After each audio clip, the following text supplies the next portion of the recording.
Hey, what is good? What is good? What is good, beautiful people? Of course, you know who I is, the good doc, Dr. Mike, back again, once again, with another classic video for you guys today. Sincerely hope that everybody's having a blessed one. Trying to bring it back, magandang umaga, magandang gabi, magandang hapon, which means good morning, good evening, and of course, good afternoon, depending on what time you guys choose to watch this video today.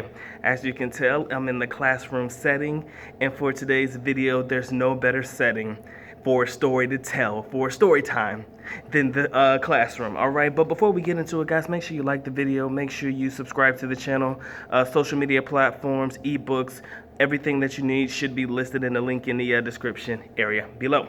Now, without further ado, ladies and gentlemen, let me go ahead and rip this one off like a band-aid.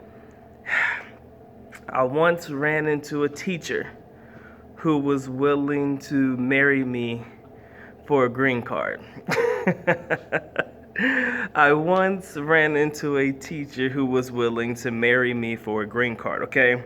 Now let me go ahead and lay the foundation for you. I've been teaching for a couple years now. I kind of enjoy it, and because my teaching allows flexibility in schedules and allows me to, go to different locations whenever it comes time for me to do my particular job. I often come across many different women from many different walks of life. Okay, and in this particular situation, the young lady I'm going to speak of, let me first say she is not Filipino and she is not from any Asian country. I will make sure that is noted. When it comes to teaching here in the United States, you can get sponsored to be a teacher.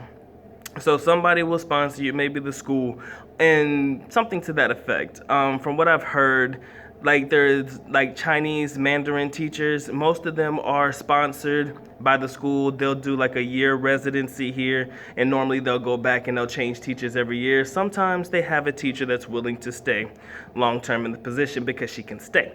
But normally they're sponsored teachers here. So if they get a job teaching, in order for them to remain in the country, they have to continue teaching and they have to have their contracts renewed. I think that's pretty self-explanatory, and I think a lot of people are already aware of that. That's kind of the same in most situations when you're on a sponsored visa, like a work visa for Filipinos and the nursing field or whatever field that they come in. In order for you to stay in the country, you got to keep a job. But there is also another alternative. If you are able to get married and find somebody to further take on the responsibility of sponsoring you, then you no longer have to worry about having a job to stay in the country because you'll be married to somebody in the country. So let me lay the foundation for you from that particular instance. So I knew the teacher. She was a nice lady. I mean, I couldn't tell you how old she was. I never asked.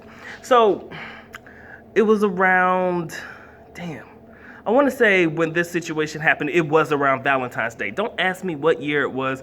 This is just something that clicked in my head. But it was around Valentine's Day. And so I was on my break. And, I came across her. I was like, hey, how you doing? And I had some little candy hearts and shit. Like the little candy hearts with the words on them.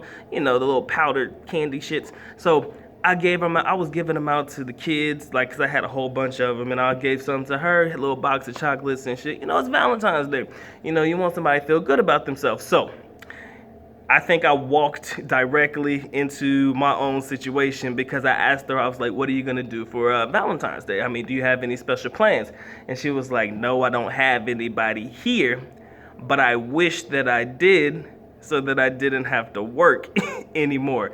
And she wasn't necessarily saying that she wanted to quit her job. It's just that the kids are really bad. Like in the school that I was in, those kids are really, really, really, really bad. So, she was having a full-blown conversation. It kind of went from, talking about the kids and how she wished she could be married and find somebody who would marry her so that she could stay in the country and shit. And the conversation took a complete 180 from what we were particularly talking about. But again, I walked into it. That was my fault. I walked right into the conversation by asking her what she was going to do for Valentine's Day and if she had anybody special. So the conversation continues and everything like that. And the reason why I felt like I knew she was trying to drop hints on me is because every day for about a week or so after that, you know how when you see somebody, the situation is just a little bit different than what it was when you previously talked to them before? I mean, you can tell that the vibes and it's not necessarily tension, but the vibes that you get between people from the first time you talk to them, the second time, third time, fourth, fifth time, all of a sudden you start to see a change, a level of comfortability in people, a level of comfortability for them to be able to open up and talk to you about certain things and stuff, you know. And she was telling me about where she's from and everything like that. Cause I asked her if she was gonna go back, home, over the summer or something like that. And she was like, I'd rather stay here. I don't like, most people, like even most Filipinos, they'll tell you, I love my country, but in all honesty, there's no money for me to be made there. There's no money to make there as far as, in the job field. So I want to stay where I am, make as much money as I can, and then go back home. And I was like, you got to be able to respect that. You want to be able to come back with a little bit more than what you left with. And even though, yeah, you enjoy your country, because yes, that's where you're from, ultimately, you're probably going to make more money in the U.S.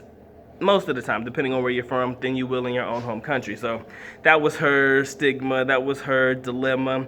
And, I guess her contract continued because I have seen her recently, but ultimately, like I said, guys, it's all about the renewal of contracts. And if their contracts can't be renewed, it is very, very common for women from other countries. I don't care if it's the DR, I don't care if it's the Philippines, Southeast Asia, I don't care if it's parts of Jamaica, I don't care if it's parts of, Africa, wherever it is.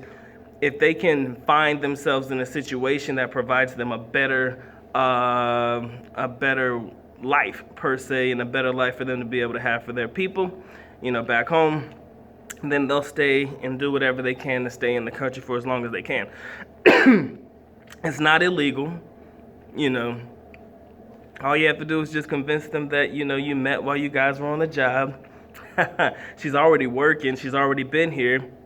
Everybody knows why she's here. But why she's trying to stay may be a slightly different reason. And again, they don't necessarily have to love you to do whatever it takes for them to stay where they need to be.